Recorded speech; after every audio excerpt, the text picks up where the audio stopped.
Good morning student of class 5th। बच्चों, आपकी व्याकरण इस समय चल रही है बुक गरिमा। बेटा, आपका जो है पार्ट 2 वर्ण विचार आपके 2 वीडियो हम भेज चुके हैं। उसके आगे का आज पढ़ाने जा रहे हैं। वर्ण में समझ में आता है, पहला भाषा की सबसे छोटी इकाई को वर्ण कहते हैं। फिर हमने स्वर पढ़ाया, व्यंजन पढ़ाया, वर्ण के भेद पढ़ाए, स्वर के भेद पढ़ाए हैं। ठीक है, आज हम आपको क्या पढ़ाने जा रहे हैं? व्यंजन के भेद। ठीक है, हमने सारे आपको व्यंजन समझा दिए थे। अब व्यंजन के भेद देखिए। पहला है स्पर्श व्यंजन, दूसरा अंतस्थ व्यंजन, तीसरा ऊष्म व्यंजन।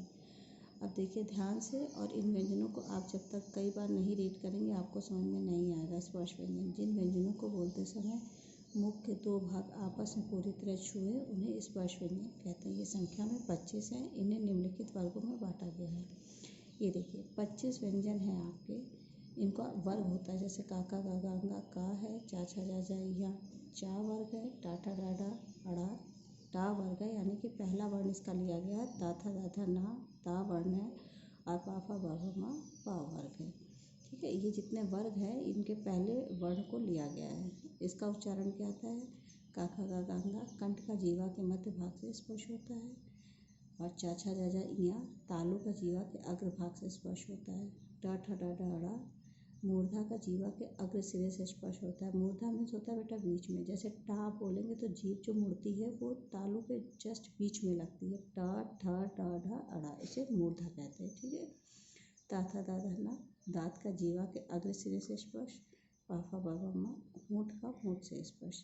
ठीक है, इसको आप रीड करते रहिएगा तो आपको अच्छे से समझ में आएगा। दूसरा है आपका अंतस्थ व्यंजन। अंतस्थ अर्थात मध्य में रहने वाला, मध्य यानी बीच।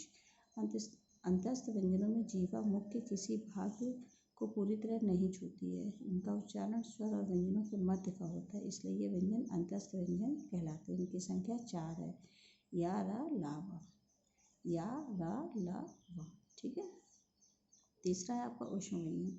ऐसे व्यंजन जिनका उच्चारण करते समय वायु मुख में टकराकर गर्मी यानी कि ऊष्मा पैदा करती है, उन्हें ऊष्म व्यंजन कहते हैं। इनकी संख्या 4 है। श स स हा।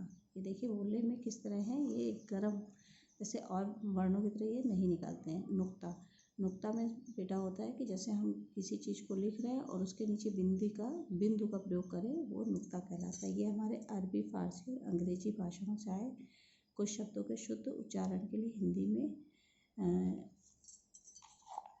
हिंदी में वर्णों के नीचे बिंदु का प्रयोग होता है, जैसे ज़रा, जोर, ज़ेब्रा, फौरन, अंग्रेज़ी। हमने बताया ना, किसी शब्द के नीचे बिंदु का अगर हम प्रयोग कर दें तो हमारे नुक्ता कहलाता है।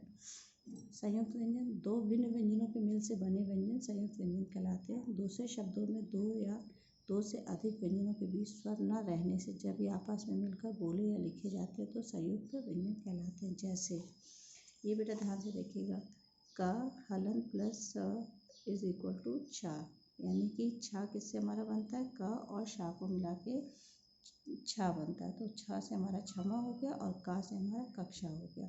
फिर त प्लस रा इज इक्वल टू त्र, यानी त्रिशूल और त्रिभुज। एक हमको इससे बनाना है। देखिए त्रिशूल हो गया और त्रिभुज हो गया। ठीक है, और जा प्लस इया इज इक्वल टू ज्ञा, यानी संज्ञा और विज्ञान। फिर श प्लस रा इज इक्वल टू सरा, श्रमिक और विश्राम। द्वित व्यंजन, जब एक व्यंजन अपने जैसे दूसरे व्यंजन से मिलता है तो उसे द्वित व्यंजन कहते हैं। जैसे क प्लस का इज इक्वल टू क, मतलब जब हम आधा और पूरा वर्ण एक जैसा ही रखते हैं तो उसे द्वित व्यंजन कहते हैं, जैसे पक्का और धक्का। इसी तरह प प्लस पा इज इक्वल टू आधा पा और पा, थप्पड़ और चप्पल। ठीक है, जब पा विसर्ग प्लस पूरा पा इक्वल टू क्या बनता है? पा प्लस पा, यानी कि आधा पा और पा मिला के इसके वर्ण हमको शब्द बनाने, थप्पड़ और चप्पल। इसी तरह आपको ये सारे पढ़ने होंगे। ठीक है, संयुक्ताक्षर क्या होते हैं? 2 अलग अलग व्यंजनों के मिलने से बने अक्षर संयुक्ताक्षर कहलाते हैं। जैसे च हलन प्लस छा इज इक्वल टू आधा चा और छा, स्वच्छ और अच्छा। इसमें देखिए 2 अलग अलग चीज़ें दी गई हैं। जैसे चा में विसर्ग कर दिया तो ये आधा हो गया। हमने बताया था ना कि वर्ण में जब तक स्वर ना मिल जाए तब तक वो हलन के साथ लिखा जाता है। प्लस छा, तो इसमें स्वर नहीं है, दोनों ही व्यंजन है। है, चार भी व्यंजन है, छः भी व्यंजन है। तो इसको हमने जब आधा वर्ण बनाया तो ये हमारा आधा चा और ये पूरा छा हो गया। तो स्वच्छ और अक्षर, प प्लस या इज इक्वल टू प आधा प और या, प्यारा और प्यास। इसी तरह बेटा इसको एक एक करके अच्छे से लर्न करिएगा तो आपको अच्छे से लर्न हो जाएगा।